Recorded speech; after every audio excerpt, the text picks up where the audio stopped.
Nichiren arrived at the port of Matsugasaki in Sado Island on the 28th of October 1271. It was 7 weeks after the Tatsuno-Kuchi incident. Nichiren passed the first winter of his exile in writing the Kai Mokusho and other important articles. Nichiren wrote the Great Mandala on the 8th of July of 1273. The mandala bears the sacred title in the center and the names of the representatives not only of the Buddhas and Bodhisattvas, but also of the gods and leading Buddhists of India, China and Japan. These names are arranged according to the teachings of the Hokkekyo. Abutsubo, Sen-Nichiyama and other islanders became the followers of Nichiren. The teaching of the Hokkekyo now succeeded in having its foothold on the island.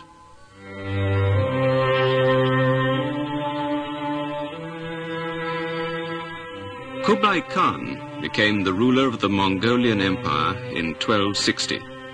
The empire was given the Chinese-style name of Yuan in 1271. A large fleet of the Mongolian navy assembled on the southern coast of Korea early in 1274. Its purpose was to invade Japan.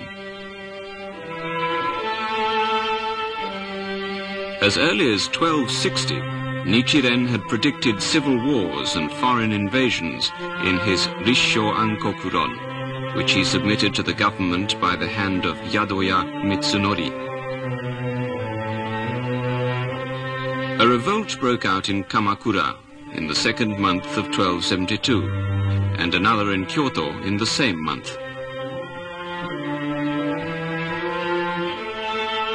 Hearing of the Mongolian fleet's presence on the southern coast of Korea, Shikken Hojo Tokimune was reminded of Nichiren's earlier prophecy. He was ashamed of the way he had treated the Buddhist prophet and decided to release him from exile. Nichiren was pardoned on the 14th of February 1274. Sado Island was as peaceful as ever. Who could have guessed that just 7 months later the Mongols would invade Japan?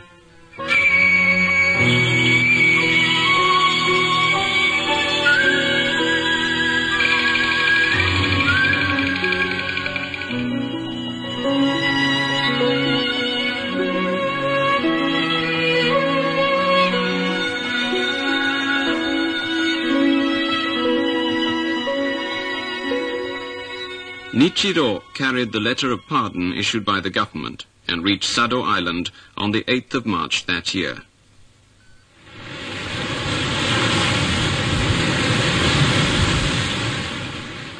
Legend says that Nichiro's ship capsized off the port of Motoogi of the island. Nichiro swam to Kyojima, where he was rescued by a local priest. Nichiro headed for Ichinosawa, but on the way became too exhausted to go a step farther. He knelt in the snow and called to his master in a loud voice. Nichiren heard Nichiro's voice and sent his disciple Nikko to help him. After a separation of years, Nichiren was very glad to see Nichiro. The legend that the letter of pardon issued by the government was carried by Nichiro may not be true. The letter may have already been delivered to Nichiren through official channels, but it's absolutely true that Nichiro hurried to Sado Island to congratulate Nichiren on his release.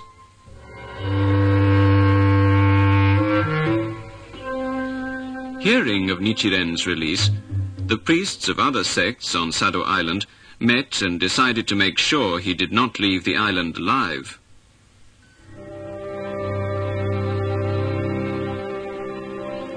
Nichiren's departure was too quick for them to put their plan into effect. Nichiren set sail from Maura on the 13th of March. Many of his followers saw him off. Abutsubo and his wife Sen-Nichiyama were among them. They had been serving Nichiren from the earliest days of his exile. Nichiren was moved to tears when he saw the aged couple on the shore. Nichiren was on his way back to Kamakura. The sea was calm, but the feeling on the mainland for which he was heading was by no means favorable to him.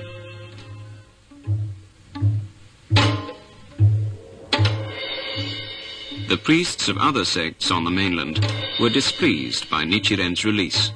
They waited in ambush to attack him. But they could do nothing, because Nichiren was guarded by government police all the way from the landing stage to Kamakura. Nichiren returned to Kamakura on the 25th of March, after 3 years' absence.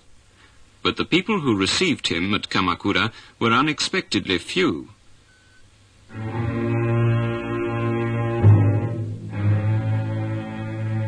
Nichiren was ordered to stay at the Ebisudo Hall near the government office.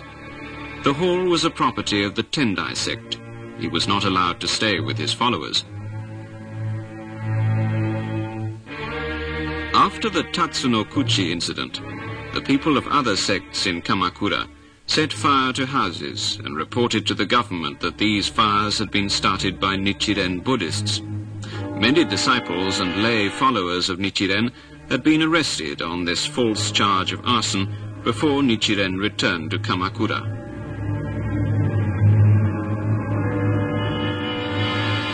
In spite of the many years of hardship on Sado Island, Nichiren seemed to have lost none of his dazzling brilliance. Seeing him, his disciples and lay followers gained further encouragement to spread the sublime teaching of the Hokkekyo. The government of Kamakura wished to know when the Mongolian forces would invade Japan. The Shikken Hojo Tokimune decided to ask the Buddhist prophet Nichiren about it. On the 8th of the 4th month of the year, the war minister, Hei no Saimon no Jo Yoritsuna, summoned Nichiren to the government office.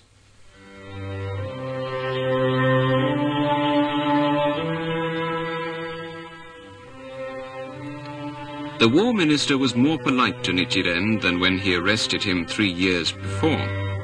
He asked Nichiren, "When will the Mongolian forces come to Japan?" Nichiren answered, "Within this year." He also said that the prayer for victory should not be made by Shingon priests, because they opposed the Hokkekyo.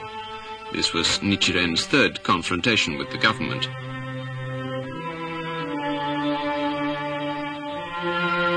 Let us go back to see Nichiren's first and second remonstrations with the government. The first one was made when he saw Yadoya Saimon no Jo Mitsunori on the 16th of July of 1260.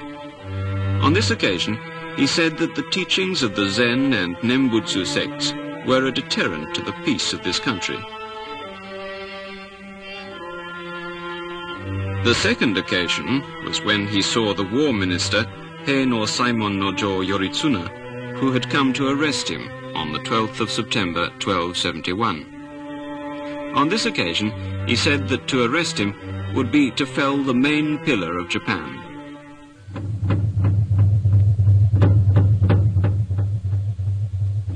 There was no rainfall for a long time early in 1274.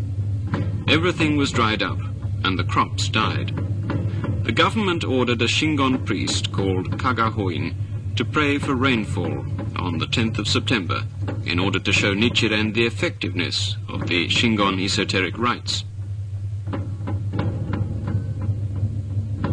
Kagahoin prayed for rainfall with the full range of Shingon rites.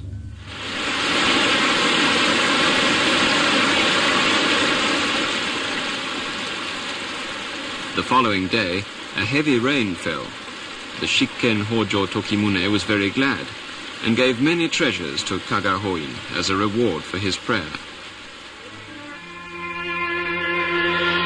Seeing the rainfall, the followers of other sects laughed at Nichiren's ignorance of the effectiveness of the Shingon rites. They hurled stones at the hall where Nichiren was lodging.